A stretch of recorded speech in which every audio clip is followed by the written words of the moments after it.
श्याम बाबा की बातें सुनने के लिए सब्सक्राइब करें भजन मंत्र शक्ति यूट्यूब चैनल को। आज मैं आपको एक छोटी सी कहानी सुनाने जा रहा हूँ। इस कहानी में आपको यही पता चलेगा कि एक श्याम प्रेमी जो था, बहुत गरीब था। वो बाबा श्याम के दरबार जाता था हर रोज, परंतु उसके पास इतने पैसे नहीं हो पाते थे कि वो कीर्तनों में या बाबा के मंदिर बनाने में सहयोग कर सके, कुछ दान दक्षिणा कर सके। उसका मन तो बहुत करता था कि मैं दान दक्षिणा करूं, परंतु उसके पास पैसे कम होने के कारण वो नहीं कर पाता था। आप सभी श्याम प्रेमियों को जय श्री श्याम। श्याम प्रेमियों, श्याम दरबार हर कोई जाना चाहता है जो हारा हुआ है और उसे पता है बाबा श्याम के बारे में कि बाबा श्याम हारे हुए के सहारे हैं। तो एक बार वो दरबार जरूर जाना चाहता है, बाबा श्याम के दर्शन करना चाहता है। परंतु पता है, जो बाबा श्याम के खाटू धाम नहीं जा पाते हैं, राजस्थान जो खाटू धाम नहीं जा पाते हैं, वो अपने नज़दीकी श्याम मंदिर जो है, जो शहर में उनके श्याम मंदिर बना हुआ है, वहाँ जाकर बाबा श्याम के दर्शन कर सकते हैं और बाबा श्याम का आशीर्वाद ले सकते हैं। परंतु बाबा श्याम के दर्शन करने से पहले उन सभी को बाबा श्याम के बारे में पता होना चाहिए, बाबा श्याम की कथा के बारे में पता होना चाहिए। आज आप महाभारत देखते हैं, रामायण देखते हैं, उसमें आपको पता है कि रामायण में क्या हुआ था, महाभारत में क्या हुआ था। जब स्टोरी आपको पता है तभी तो आपके भाव बनते हैं उनके प्रति। किसी भी भगवान के प्रति आपको उनके बारे में अगर पता होता है तो भाव अपने आप ही बन जाते हैं। इसी प्रकार बाबा श्याम के दरबार में जो बाबा श्याम को जाके एक बार देख लेता है तो उसके भाव अपने आप ही बन जाते हैं। तो इन्हीं भावों को बनाने के लिए भजन का सहारा लिया जाता है, भजन द्वारा बाबा को प्रसन्न किया जाता है। और हम चाहे तो हम लोग भी खुद से भजन गाकर बाबा श्याम को प्रसन्न कर सकते हैं, बाबा श्याम का आशीर्वाद हम ले सकते हैं। तो इन भजनों को गाने के लिए बड़े बड़े भजन गायक हैं जो कीर्तन वगैरह में भजन करने के लिए जाते हैं, वहाँ जाकर बाबा के गुणगान गाते हैं, बाबा के भावों को प्रकट करते हैं। और जो लोग वहाँ पे आते हैं और उन कीर्तनों को रसपान करते हैं, सुनते हैं, बाबा की कृपा उन सभी पर होती है। परंतु आपको ये पता है कि ये जो बड़े बड़े आयोजन होते हैं ये कैसे होते हैं, ये जो कीर्तन जो कौन करवाता है, इतने पैसे कौन लगाता है? क्योंकि ये जो भजन गायक है, जो जहाँ भी ये भजन गाने के लिए जाते हैं, 2 घंटा 3 घंटा 4 घंटा समय लगाकर वहाँ बाबा के भजन गाते हैं, तो उन्हें दक्षिणा दी जाती है उन भजनों को गाने के लिए। तो इनकी दक्षिणा जो होती है सभी भजन गायक के अनुसार जिसकी जो डिमांड होती है उस हिसाब से उन्हें वो दक्षिणा मंडल द्वारा दी जाती है। अब ये मंडल क्या है?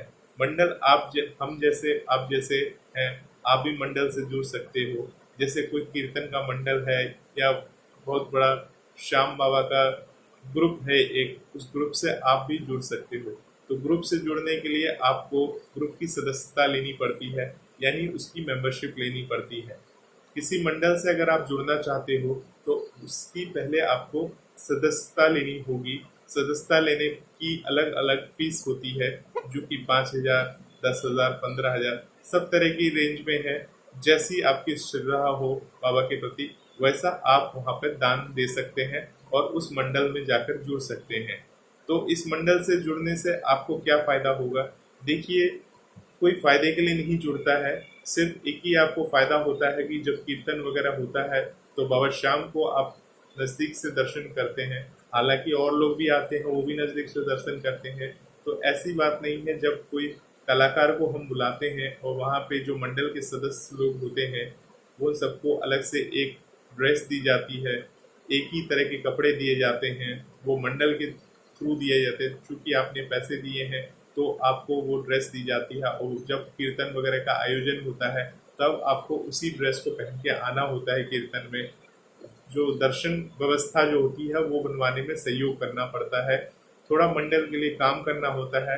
मंडल में रह के आपको अपने आप को थोड़ा दिखाना पड़ता है, बताना पड़ता है कि आप भी उस मंडल के सदस्य हैं, तो आप बाबा के प्रति कार्य कर रहे हैं, बाबा के लिए काम कर रहे हैं। ऐसा नहीं कि आपने पैसा दे दिया है तो आपने उस जगह को खरीद लिया है। ये सेवा भाव है, जो आप पैसा दे रहे हैं जहाँ वो आयोजन होता है, कीर्तन वगैरह होती है, उनमें उन पैसों को खर्च किया जाता है, जिससे आप सभी को बाबा श्याम के दर्शन, जो खाटू धाम में जो बाबा श्याम बैठे हैं, वो बाबा श्याम के दर्शन आपको उस कीर्तन के जरिए आप सबको पूरा बाबा का आशीर्वाद मिल सके। इसलिए कीर्तनों का आयोजन किया जाता है। बड़े बड़े कीर्तन होते हैं, जो गायक गाते हैं। देखिए, पंडित भी किसी को कुछ बताता है तो वो दक्षिणा लेता है। दक्षिणा लेना तो हर किसी का काम है। जो एक गायक है वो भी एक इंसान है।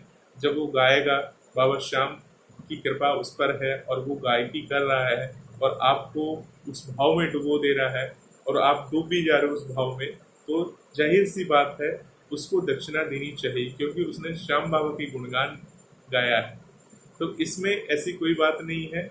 आप लोग कीर्तन वगैरह में जाया करें और उसका रसपान करें। परंतु क्या है, अब जैसे मान लीजिए किसी का बजट नहीं है, कोई किसी के पास पैसा नहीं है और अगर वो सदस्यता लेना चाहता है, तो बहुत सारे मंडल वाले किसी के लिए जिसका 5,000 फीस है तो कोई 2,000 में भी सदस्यता दे देते हैं। तो ये हर कोई नहीं कर पाता है। बहुत कम ऐसे मंडल वाले हैं जो ऐसा कर पाते हैं। हालांकि आप वैसे दान दक्षिणा दे सकते हैं। अगर आपकी क्षमता 1,000 की है, 500 की है, तो आप ऐसे दान दक्षिणा कर सकते हैं, उस मंडल में कीर्तन में सहयोग कर सकते हैं। परंतु क्या होता है, अगर कोई 2,000 3,000 रुपए दे रहा और आप जाकर 500 रुपए दे रहे हो, तो कभी कभी हमें ये महसूस होता है कि यार सामने वाला इतने पैसे दे रहा और हम ही छोटा सा अमाउंट दे रहे हैं, तो हम थोड़े शर्म के मारे वो अमाउंट को देने में हिचकिचाते हैं। परंतु जो भाव से आप बाबा को दे रहे हैं, बाबा के लिए समर्पित कर रहे हैं, कीर्तन में समर्पित कर रहे हैं, तो बाबा की कृपा आप सभी पर बनती है। आज मैं आपको एक छोटी सी कहानी सुनाने जा रहा हूँ। इस कहानी में आपको यही पता चलेगा कि एक श्याम प्रेमी जो था, बहुत गरीब था। वो बाबा श्याम के दरबार जाता था हर रोज, परंतु उसके पास इतने पैसे नहीं हो पाते थे कि वो कीर्तनों में या बाबा के मंदिर बनाने में सहयोग कर सके, कुछ दान दक्षिणा कर सके। उसका मन तो बहुत करता था कि मैं दान दक्षिणा करूं, परंतु उसके पास पैसे कम होने के कारण वो नहीं कर पाता था। तो मैं आज आपको ये सच्ची घटना बताने जा रहा हूँ, जो कि एक श्याम प्रेमी के ऊपर है। तो इस पूरी वीडियो को लास्ट तक जरूर देखिएगा, जिससे आपको इस चीज का पता चल सके कि बाबा श्याम की महिमा किस प्रकार से है। बाबा श्याम ने उस श्याम प्रेमी के साथ क्या ऐसा चमत्कार किया जिसके कारण से बाबा की कृपा उस पर बनी और बाबा ने उसके दान को स्वीकृत किया, मतलब उसके दान को अनुग्रहण किया। तो उसके बारे में बात करते हैं। चलिए आगे इस वीडियो को देखते हैं और सुनते हैं। किसी शहर में मंदिर बनने का काम जोर शोर से चल रहा था। लाखों की तादाद में लोग मंदिर समिति को दान दे रहे थे, जिससे मंदिर निर्माण में कोई रुकावट न आ सके। रिक्शा चलाने वाले राजू 3 दिन से रोज दान देने की इच्छा से जाता था और सोचता था कि मैं आज कुछ दान करूंगा और ईश्वर मेरी सेवा को स्वीकार करेंगे। पर वहां लोगों को हजारों और लाखों की दान पर्ची कटवाते देख उसे हिचक होती थी और वो लौट आता था। आज मंदिर के लिए दान देने का आखिरी दिन था, क्योंकि मंदिर तैयार हो चुका था और कल मूर्तियों की स्थापना होनी थी। राजू से रहा नहीं गया। उसने अपनी जेब से 50 रुपए निकाले और हिचकते हुए बोला, भैया, यह पैसे ईश्वर की सेवा में लग जाते तो। मंदिर समिति के कर्मचारी ने 50 रुपए देकर मुंह बिचकाते हुए कहा कि 50 रुपए में क्या होगा। फिर भी राजू के बार बार कहने पर उसने वह 50 रुपए अपने कुर्ते की जेब में डाल लिए और इतने छोटे से दान के लिए पर्ची काटने से मना कर दिया। राजू संतोष की सांस लेता हुआ घर चला गया। दूसरे दिन मंदिर में काफी भीड़ थी। ज्यादा धन दान करने वालों के नाम अलग से लिखे हुए थे, जिन्हें मूर्ति स्थापना के बाद सम्मानित किया जाना था। मंत्रोच्चारण के साथ मूर्तियां लाल वस्त्रों से ढकी हुई परिसर में लाई गई। पर यह क्या, भगवान की मूर्ति का मुकुट इतना ढीला था कि मूर्ति का चेहरा पूरा मुकुट से ही ढका हुआ था। नया मुकुट बनवाने का समय नहीं था और समय भी बहुत लगेगा और बिना मुकुट के मूर्ति की स्थापना भी नहीं हो सकती थी। तभी कारीगर को सलाह लेने के लिए बुलाया गया। कारीगर बोला कि मुकुट में एक छोटी सी टेक लगते ही मुकुट अपनी जगह स्थिर हो जाएगा और मूर्ति का चेहरा सही से दिखने लगेगा। कारीगर ने टेक लगाई और उसने टेक लगाने के 50 रुपए मांगे। मंदिर समिति के कर्मचारी ने अपनी कुर्ती की जेब से राजू द्वारा दान किए गए 50 रुपए निकालकर कारीगर को दिए और कुछ देर में ही टेक लगते ही मुकुट स्थिर हो गया और मूर्ति स्थापना कर सभी ने ईश्वर के दर्शन किए। ऐसा लग रहा था कि मानो ईश्वर ने राजू का दान स्वीकार करने के बाद ही सभी भक्तजनों को अपने दर्शन कराए। तो इससे आप हमें ये शिक्षा मिलती है कि समर्पण के भाव से किया गया छोटा सा दान दिखावटी करोड़ों के दान से कहीं श्रेष्ठ है। तो इस कहानी से आपको शिक्षा जरूर मिली होगी।